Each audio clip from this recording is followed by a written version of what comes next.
भोकरमध्ये पत्रकार दिनी पत्रकाराचा यथोचित सन्मान।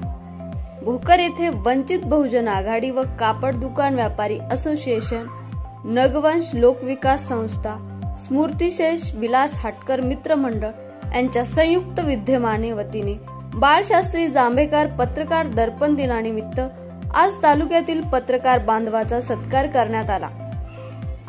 यावेळी कार्यक्रमाच्या अध्यक्ष म्हणून पोलीस निरीक्षक अजित कुंभार, वंचित बहुजन आघाडीचे तालुका अध्यक्ष दिलीपराव, व्यापारी असोसिएशनचे अध्यक्ष सारंग मुंदडा, कृषी उत्पन्न बाजार समितीचे उपसभापती बालाजी शानवाड, बहुजन नेते नागोराव शेंडगे बापू, समाजसेवक देवा हटकर, महिला पत्रकार ज्योती सरपाते आदीची उपस्थिती होती।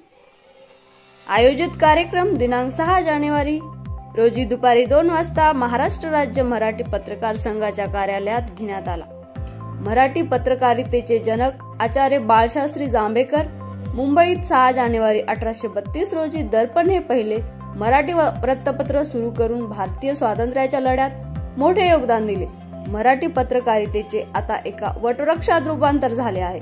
आज मितीस दिनांक 6 जानेवारी हा दिवस मराठी वृत्तपत्राच्या क्षेत्रात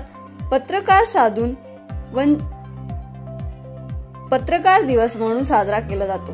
या दिनाचे औचित्य साधून वंचित बहुजन आघाडी व कापड दुकान व्यापारी असोसिएशन, नागवंश लोकविकास संस्था, स्मृतिशेष विलास हाटकर मित्रमंडळाच्या संयुक्त विद्यमाने पत्रकार दिन साजरा करताना तालुक्यातील तमाम पत्रकाराचा सत्कार मान सन्मान करण्यात आला।